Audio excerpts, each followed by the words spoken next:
Hello friends, welcome to Riya's Kitchen Vibes.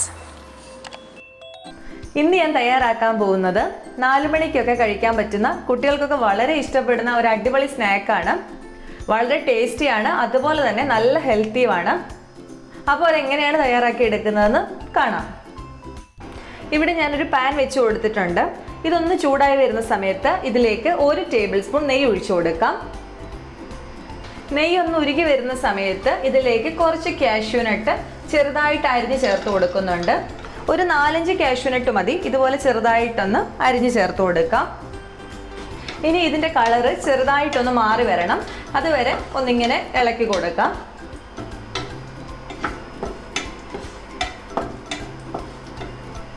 ഇപ്പം ഇതിൻ്റെ colour ചെറുതായിട്ടൊന്ന് മാറി തുടങ്ങിയിട്ടുണ്ട്. ഇനി ഇതിലേക്ക് അരിഞ്ഞു വെച്ചിരിക്കുന്ന ഏത്തക്കായ ചേർത്ത് കൊടുക്കാം. നന്നായിട്ട് പഴുത്ത ഏത്തക്ക വേണം ചേർത്ത് കൊടുക്കാനായിട്ട്. ഞാനിവിടെ 2 ചെറിയ ഏത്തക്കയാണ് എടുത്തേക്കുന്നത്. അത് ഇതുപോലെ വട്ടത്തിൽ അരിഞ്ഞുമാണ് എടുത്തേക്കുന്നത്. ഇനി ഏത്തക്കായും കൂടെ നെയ്യിലിട്ട് നന്നായിട്ടൊന്ന് വഴറ്റിയെടുക്കാം. കുട്ടികൾക്കൊക്കെ വളരെ ഇഷ്ടപ്പെടുന്ന ഒരു സ്നാക്കാണിത്.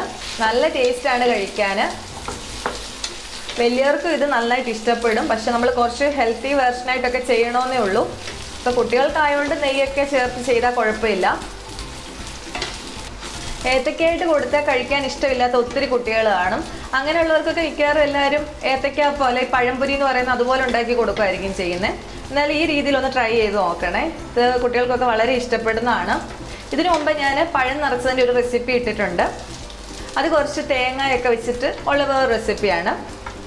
ഇതും അതുപോലെ തന്നെ നല്ല ടേസ്റ്റി ആയിട്ടുള്ള ഒരു ഡിഷാണ്. അപ്പം ഇതൊന്ന് ട്രൈ ചെയ്ത് നോക്കുക. കുട്ടികൾക്കൊക്കെ വളരെ ഇഷ്ടപ്പെടും.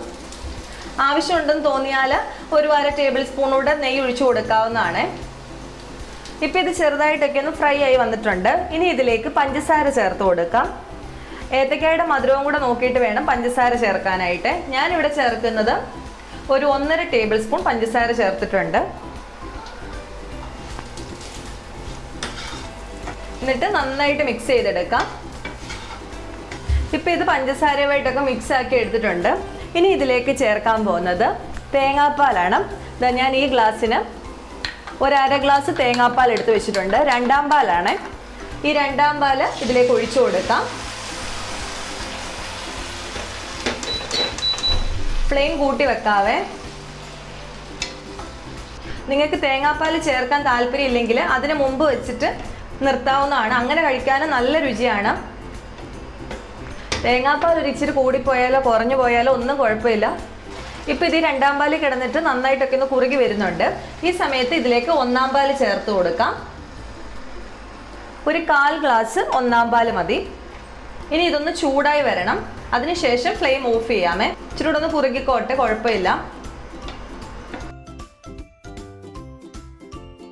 ഇപ്പം ഇത് തിള വന്ന് തുടങ്ങുന്നുണ്ട്. അപ്പം നമുക്ക് ഫ്ലെയിം ഓഫ് ചെയ്യാം. ഇത്രയും മതി. ഈ ഒരു പാകത്തിൽ നിർത്താം. ഇനി കുറച്ചുകൂടി ഇത് കുറുകിയിരിക്കണമെന്നുള്ളവരാണെങ്കിൽ 2ാം പാല് കുറച്ചുകൂടെ വറ്റിച്ചതിന് ശേഷം 1ാം പാൽ ഒഴിച്ചാൽ മതി. ഇത് ഇരുന്ന് കഴിയുമ്പോഴത്തേക്ക് ഒന്നുകൂടെ അങ്ങ് കുറുകുവേ.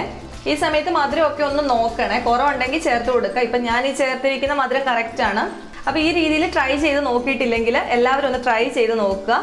എന്നിട്ട് ഫീഡ്ബാക്ക് പറയണേ. അപ്പോൾ ഈ വീഡിയോ നിങ്ങൾക്ക് ഇഷ്ടമായിട്ടുണ്ടെങ്കിൽ ഒന്ന് ലൈക്ക് ചെയ്യുക. പിന്നെ സബ്സ്ക്രൈബ് ചെയ്യാത്ത ആരെങ്കിലും കൂട്ടുകാരുണ്ടെങ്കിൽ ഒന്ന് സബ്സ്ക്രൈബ് കൂടെ ചെയ്തേക്കണേ. അപ്പോൾ അടുത്ത ദിവസം വേറൊരു വീഡിയോ ആയിട്ട് കാണാം. താങ്ക്